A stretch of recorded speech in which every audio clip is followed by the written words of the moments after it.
finally getting around to doing another video for you, and this one is going to be actually my third version of a bluegill, and this is called my Supreme Bluegill, and pretty realistic. I've had a lot of requests for how did you do it, and believe me, it's a lot simpler than you think. So I have a larger bait here, a 6-inch minnow. I'm doing a larger bait so it's easier for you guys to see, and I saved you the pain of having to watch me prime it with white. That's what we're going to start with. So got the white down. Now we're starting working on our base colors. I'm going to start with Pearl Silver by Aztec, and I like these paints much better in the pearls because they shoot great, and I got this at dingerbaits.com. Alright, shake it up real good. I am using an Iwata HPCS. Excuse me for not cleaning the brush on the outside very well from my previous job. I'll do it after this. Alright, let's give the bait a nice silver color, except leave the belly white.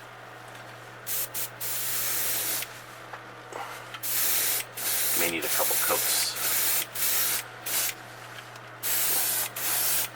And in between coats, you're going to heat set.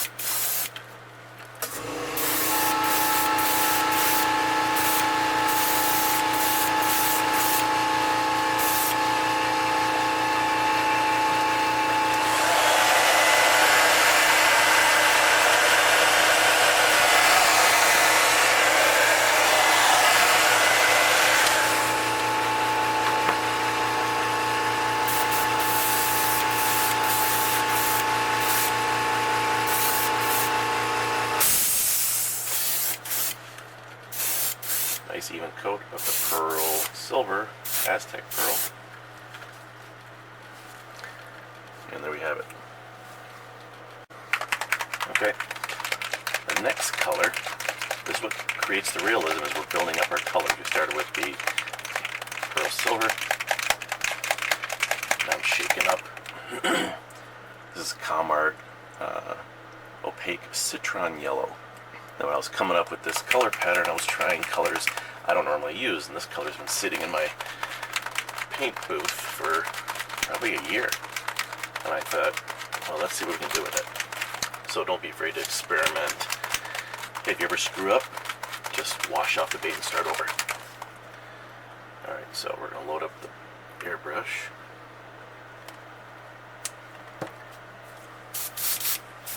I always test spray on the wall of my booth. I don't want to test it on the bait, right?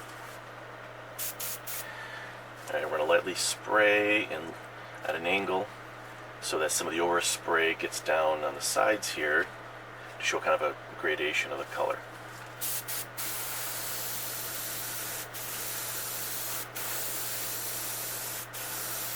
You don't have to go heavy at all.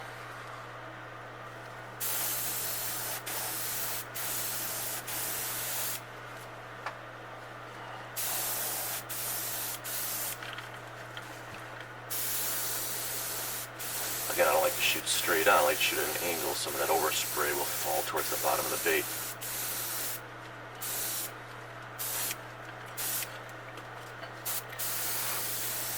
And it's a light enough coat, you can still see some of the silver and the pearl effect from underneath. I'm going to heat set this, and then we'll work on the next color. Okay, next color we're going to get to Comart Opaque Chrome Green. We're going to apply this a little differently than I have in the past. Again, it was a day I was trying different things, and usually when I was layering colors in the past, I would shoot from this side of the bait and then the other side, but this time I want to try something different. I wanted to shoot from the nose and work my way back, so that's what I'm doing here with this chrome green. I'm going to start from the nose and let some of the overspray work its way halfway down the bait. Lightly spray, and shoot on an angle. You don't have to shoot much.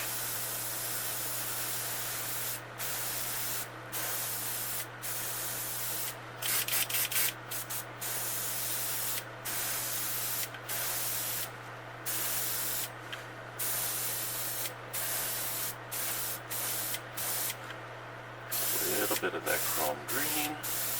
And don't go too heavy. I still want a bit of that yellow coming through. That's kind of what you get. May go a little bit more on this side. Again, layering your colors will give you the best way to achieve some realism. Alright, there's our chrome green. I'm going to heat set that, and then we'll layer another green on top. Okay, now I'm going with some Wicked colors. These are by Createx. I like the Wicked colors. I've been using them for years. This one is a moss green. And I'm going to apply the same way I did that chrome green, but I'll leave some of that chrome green showing. So I will build up the green, mostly on the nose and the forehead part, but I won't go too far back. Just want to build up the green a little bit, darken it up. Don't go too heavy.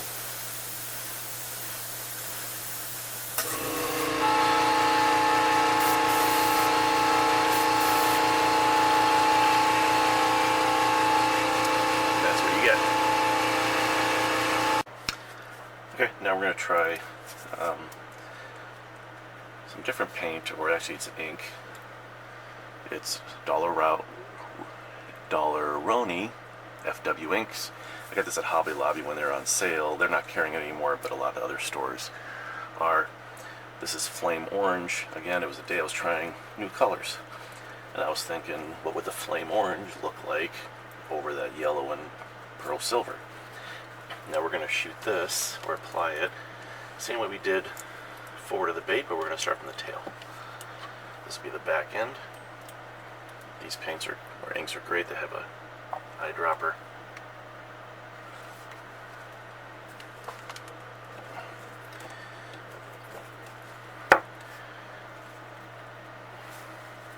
Test my spray. Okay, again, we're going to shoot from the tail and let the overspray work its way down the body of the bait.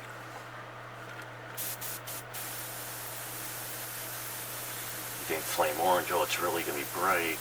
Well, it sounds like it would be, but it's not if you go kind of light. See that? I'll work away to the other side. I'm kind of pointing more towards the tail of the bait and let the overspray work its way down the sides.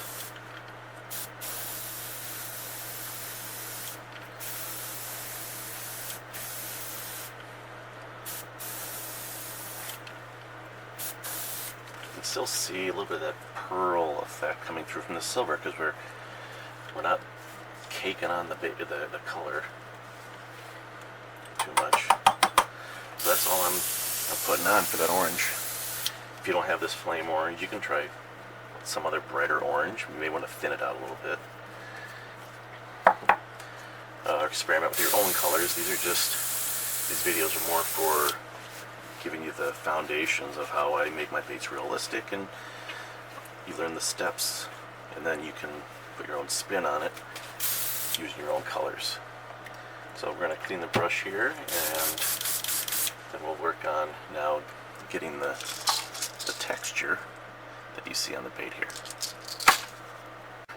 Okay, now we're going to apply some texture effects, and we're going to do that is I have this glitter ribbon, and this I believe was at Joann's or something. It's pretty common, got a little glitter in it, and we're going to wrap this around the bait.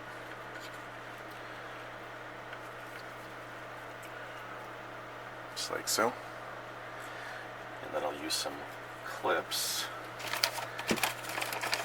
Someone just introduced these to me, and I kind of like them. Got them on, I think it was Amazon. But they're pretty strong, and I like how close I can get to the bait because of the flat edge of the clip. So pull it kind of snug along the bait. If it's not, then some of the spray may get underneath the texture fabric and not give you the effect you want. It's a little popped up here, so I'll put one here tighten it up. Actually, I need a smaller clip for that.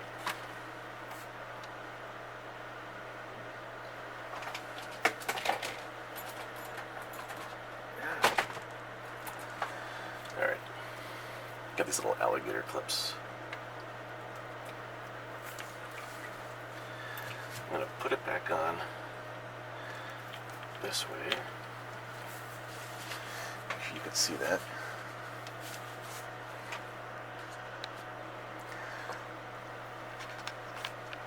Zoom out a little bit. Okay. The color we're going to use is now Sepia. Everybody should have Sepia in their arsenal of paints. If someone says you don't need Sepia, don't be friends with them. You don't need that kind of negativity in your life. Okay, so we're going to go lightly with the Sepia over the body, and you'll see, gosh, you have this, all this green and all this orange. The Sepia will tone everything down. This is where the realism comes in. Alright, so just a light spray. Again, let it fall, or overspray fall down the sides. You want to go maybe halfway down the body, get the back. I'm going to zoom out a little bit so you could see. Oops.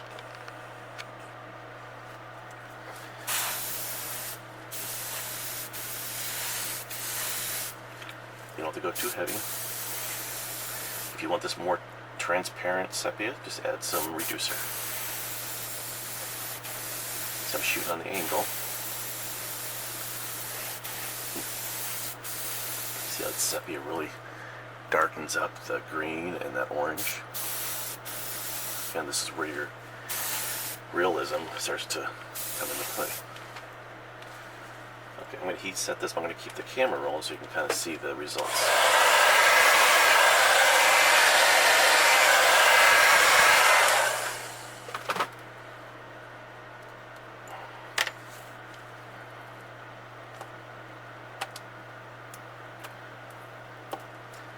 I never tried this ribbon either until I was making this, working on this color pattern.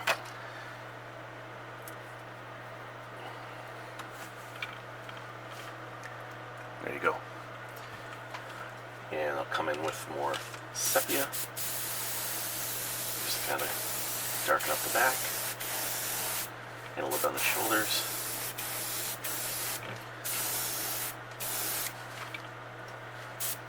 Once you've used sepia, you'll thank me later.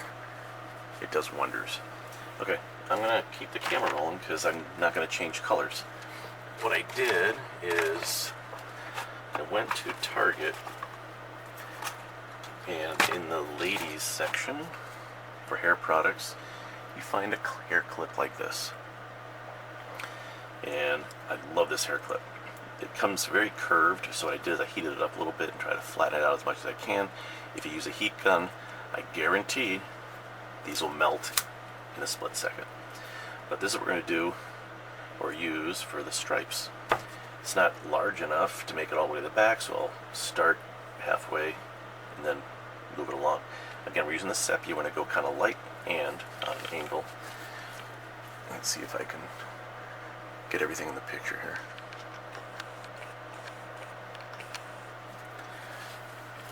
So I'll just hold it up right about like there.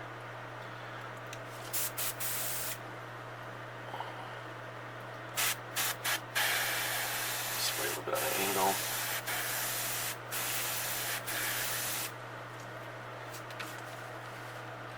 See how subtle those stripes are? That's what you want.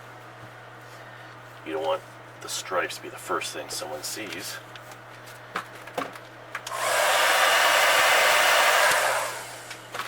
And then I'll continue on the tail.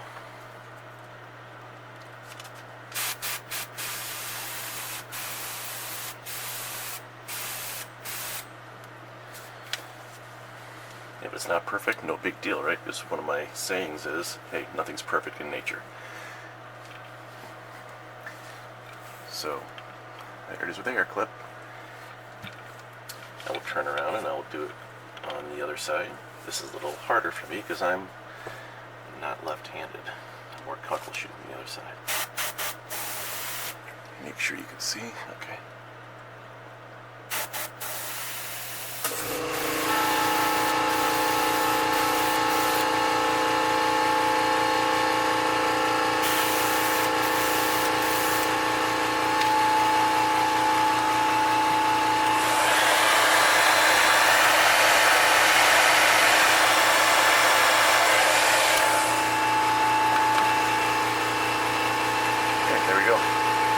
Stripes,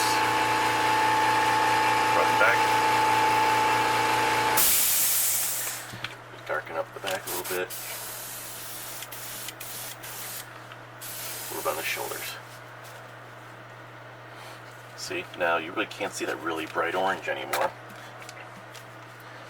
because that sepia really tones things down and gives it a great realism effect. I love sepia. Okay, we're gonna move it along. Okay, we're about 3/4 of the way through. I'm hoping you can see how it doesn't take many steps to make something look very realistic and natural. We're going to come back in with some white. I like using Golden brand titanium white, high flow, that's for airbrushes. Blow up the brush a little bit. We're going to do a few things here. I'm just going to whiten up the belly a little bit. There's some of that glitter that got on the belly, but it comes off.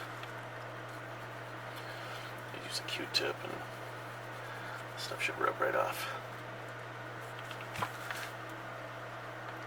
Okay, just a little white on the belly.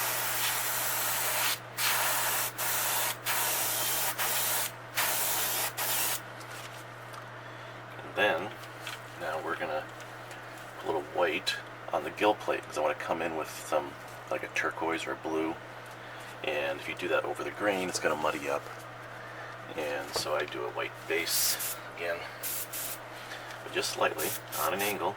I'm all about the angles. Just get the bottom portion white. Do it on the other side.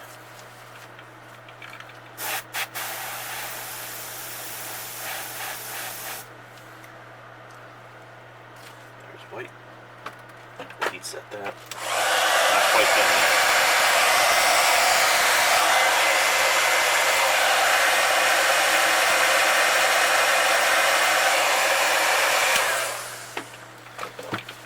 What we do now is the white part of this gill mark. And what I do is I have this stencil from Insane Custom Stencils. You can find them on Facebook, and they have a website, insanecustomstencils.com. Right here is a nice gill mark cut out here, and this wheel also comes with fins. He has hundreds of these different wheels for different applications. So I come in and take my gill wheel, line it up on the edge of the gill there. Spray a little white.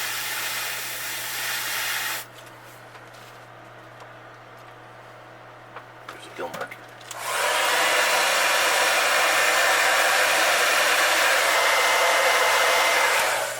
These stencil wheels are washable. They're very durable. I've had this for probably close to a year, and I use it often. Russ Allen is the guy that makes these, and he does an amazing job.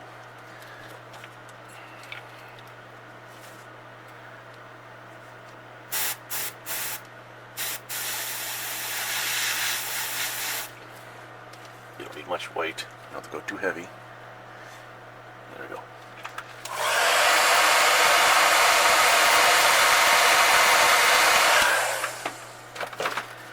Alright. Getting close to finishing up. We'll move on to a little bit of the blue into the gill area. Okay, let's work on a little bit more of the gill detail.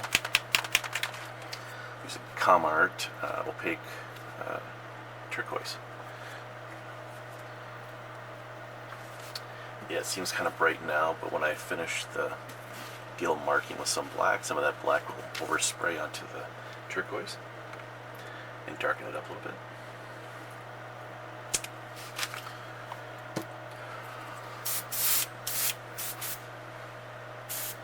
Okay, so we're going to hit the bottom of the gill with this turquoise. You don't need a lot of it. Sometimes people like to go really dark, and I like to be subtle with my colors. Not a lot there. Just on the bottom.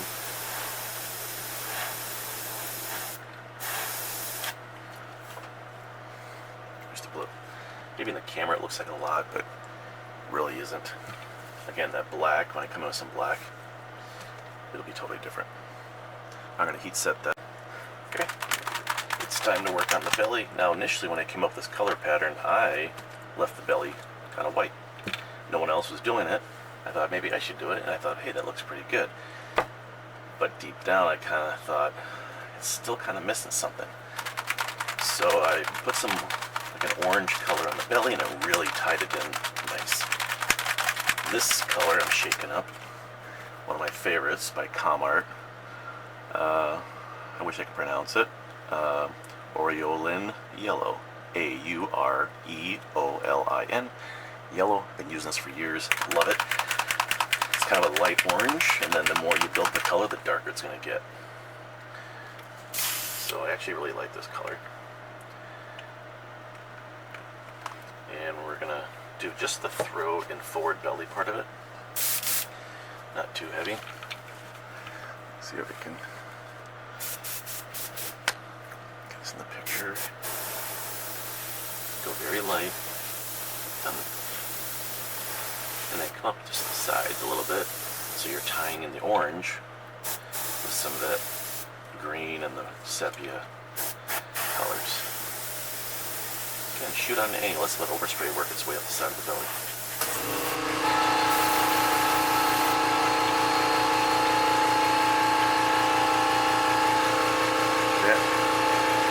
I didn't shoot a lot. You really don't need a lot. Again, I'm all about being subtle.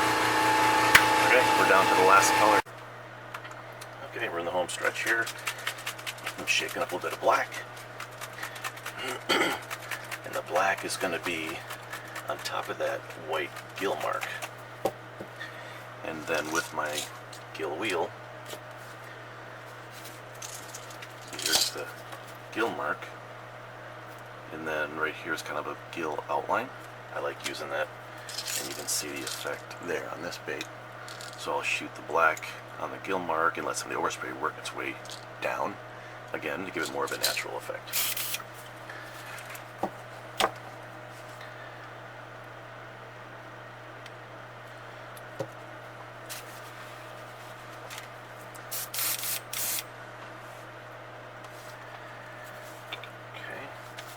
So when I lay this on the white, I'm going to back it up a little bit so I can have a little bit of that white reveal. I hope you can see some of this. So I line it up right where the white is, and then I'll pull it forward a little bit. And then when I shoot, I have to lean it down a little bit. I want some of that overspray to get along the gill edge.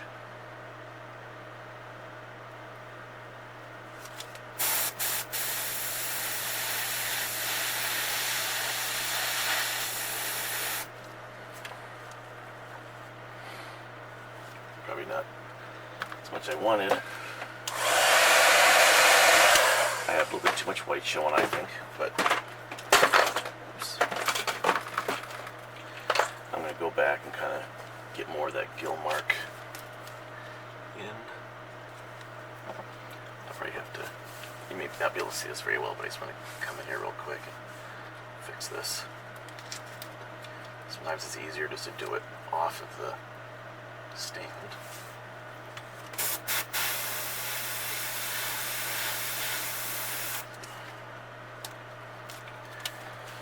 There we go. Alright, do the other side real quick.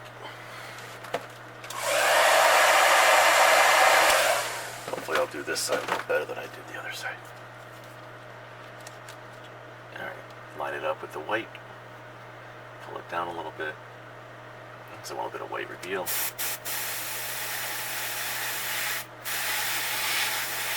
Overspray down the gill. And there's that. Heat set that.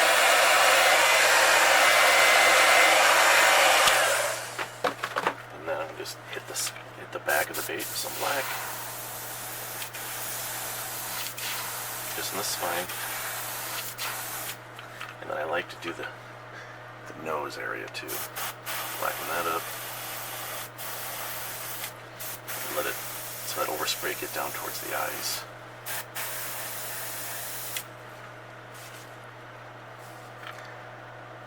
There you have that. One more small little detail I like to do. I take some red. I'm just sticking it on a few drops on some painter's tape. And then I have these tools that they use at nail salons. I think I got these on either eBay or Amazon or something. It has a nice small ball point. I'll dip a little bit in the red. I'll put a red little dot right where the black and the white kind of meet. It's not much, but I think it kind of breaks up the dark colors a bit.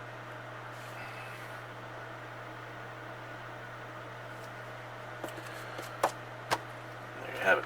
I'm going to throw some eyes on here.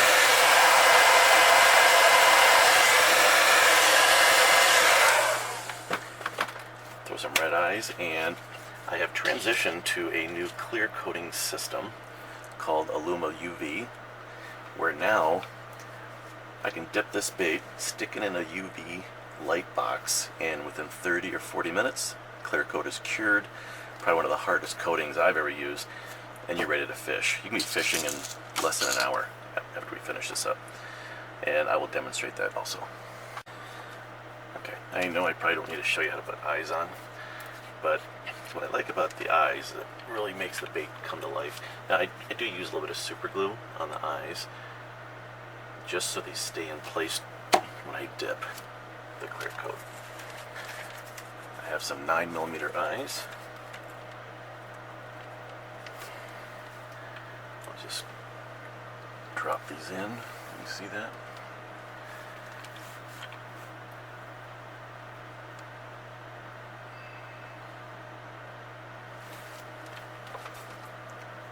Now it comes to life.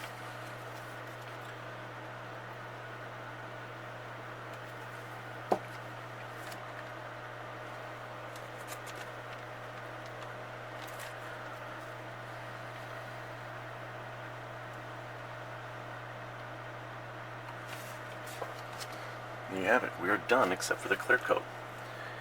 And I think I'm going to probably do that in a separate video, which will also be on my channel, so people don't have to dig around for it. So there is my Supreme Bluegill. Let me know if you have questions. I'm pretty good about answering pretty quickly. And if you're not a subscriber, subscribe, because I try to do videos whenever I get a chance and pass along what I've learned over the years. Also, if you're just getting into lure painting, I also have a Facebook page which is dedicated to learning the techniques, and that's Brotherhood of Custom Crankbait Painting. And we have well over 4,000 members, and we do a painting contest once a year. We have plenty of sponsors that give really great prizes. Thanks for watching, and look for that UV clearing video in my channel.